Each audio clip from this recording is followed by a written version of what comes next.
ஒரு தாய் வந்து சொல்றான், ஒரு தாய் பிள்ளை பெருத்துட்டு மன வளர்ச்சி குறைந்த குழந்தை,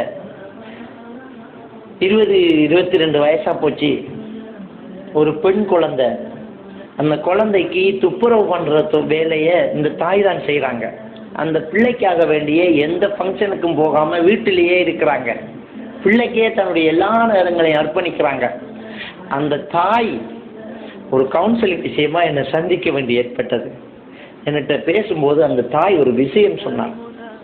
என் உடம்பெல்லாம் புல்லரிச்சு போற ஒரு விஷயம் சொன்னார். அந்த தாய் என்ன சொன்னா தெரியுமா? நான் எதுக்கு கவலைப்படுறேன்டா, நான் எதுக்கு கவலைப்படுறேன்னு சொன்னால், நான் மௌத்தா போய்த்திருவேனே, அதுக்கு தான் எனக்கு கவலை. ஏன் நீங்க மௌத்தானா என்ன? எல்லாரும் மௌத்தாகிறதானம்மா வயசு போனா. அதுக்கு இல்லை சார், எனக்கு இந்த உலகத்துல வாழணுங்கிற ஆசை கிடையாது. என் பிள்ளை வயசு அடைஞ்சிருக்குது, என் பிள்ளைக்கு துப்புரவு செய்யணும். நான் மௌத்தா போனா என் பிள்ளைய யாரு பார்த்துக்குவா அப்படிங்கிற கவலை தான் என் கவலைங்கிறான். நான் மௌத்தானா என் பிள்ளை யாரு பார்த்துக்குவா? அந்த பிள்ளையோடு பிறந்த சகோதரன் என்ன மாதிரி பார்த்துக்குவாங்களா? எனக்கு பிறந்த என்னோடு பிறந்த சகோதரர்கள் பார்த்துக்குவாங்களா? இந்த ஊர்ல இருக்கிற யாராவது என் பிள்ளைய தூக்குமா? நான் மௌத்தா போய்த்திருவேனேங்கிற கவலையும் பயமும் தான் எனக்கு இருக்குது. நான் மௌத்தானால் இந்த பிள்ளை யாரு தூக்குவாங்க அப்படி என்று வேதனைப்படக்கூடிய ஒரு உள்ளம் இந்த தாய். இதுக்கு நிகர் ஏதாவது இருக்குமா? அதனாலதான் நபிகள் நாயகம் ஸல்லல்லாஹு அலைஹி வஸல்லம் அவர்களிடத்துல ஒரு நபித்தோழர் வந்து கேட்கிறார், யா ரசூலல்லாஹ், இந்த உலகத்துல நான் நேசம் பாராட்டுவதாக இருந்தால் அது யாருக்கு அப்படிங்கிறாங்க. அது யாருக்கு அப்படிங்கிறாங்க. நான் யாருக்கு நேசம் காட்டணும், யாரோடு நான் தோழமை நெருக்கம் வைத்துக் கொள்ளணும் அப்படிங்கிறாங்க. ரசூலுல்லாஹி ஸல்லல்லாஹு அலைஹி வஸல்லம் அவர்கள் சொன்னார்கள், உம்முக்க, உன் தாய் கிட்ட அப்படிங்கிறாங்க. அடுத்தது யாரு? யார சொல்ல சும்மன், அடுத்தது யாரு அப்படிங்கிறாங்க. அதுவும் தாய் தான்றாங்க. அடுத்தது யாரு? யார சொல்லலாம். மூணாவது யாரு? அதுவும் தாய் தான்றாங்க. அடுத்தது யாரு? யார சொல்லலாம்னா தகப்பன்றாங்க. சுப்ஹானல்லாஹ், எவ்வளவு யதார்த்தமான ஒரு பேச்சு. வேற யார் இருக்கா அந்த உலகத்துல? நம்ம விஷயத்துல தியாகம் செய்தது யாரு? நம்ம தாயை விட வேற யார் இருக்கிறார்? சிந்திச்சு பாருங்க. நம்ம பிறக்கிறோம், ஆடு மாடுகள் எல்லாம் பிறந்தா தானா எழுந்து தாய்கிட்ட போய் தாய்ப்பால் குடிக்கும். ஆனா மனிதன் அப்படிப்பட்டவன் அல்ல. நம்ம பிறந்து இருப்போம், நம்ம தாய் கருணை வச்சா மட்டும்தான் நம்ம உசுர் பிழைக்கலாம். நம்ம தாய் தூக்கி அவ மார்பில் வச்சா மட்டும்தான் நாம உசுரோட இருக்கலாம்.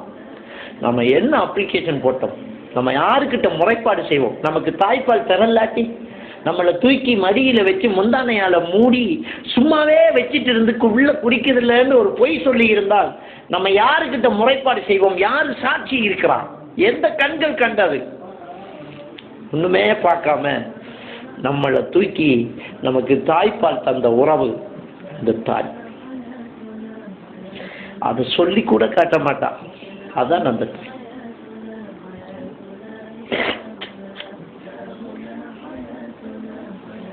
அதனாலதான் அல்லாஹ் நிஷ்குர்லி, எனக்கு நன்றி செலுத்து, ஒலி வாலிதை, தாய் தகப்பனுக்கும் நன்றி செலுத்து அப்படிங்கிற. அதனாலதான் ரசூலுல்லாஹி ஸல்லல்லாஹு அலைஹி வஸல்லம் அவங்க இந்த உலகத்திலேயே நீ நேசம் காட்டணுமாக இருந்தால் உன் தாய், பிறகு உன் தாய், பிறகு உன் தாய், பிறகு உன் தகப்பனுங்கிறாங்க. அதான் தாய். அப்ப நம்ம பிறந்ததுக்கு பின்னால நமக்காக தூக்கி தாய்ப்பால் தர்றது அந்த தாய். நமக்கு ஏதாவது ஒன்று என்றால், நமக்கு ஏதாவது ஒரு நோய் வந்தால்,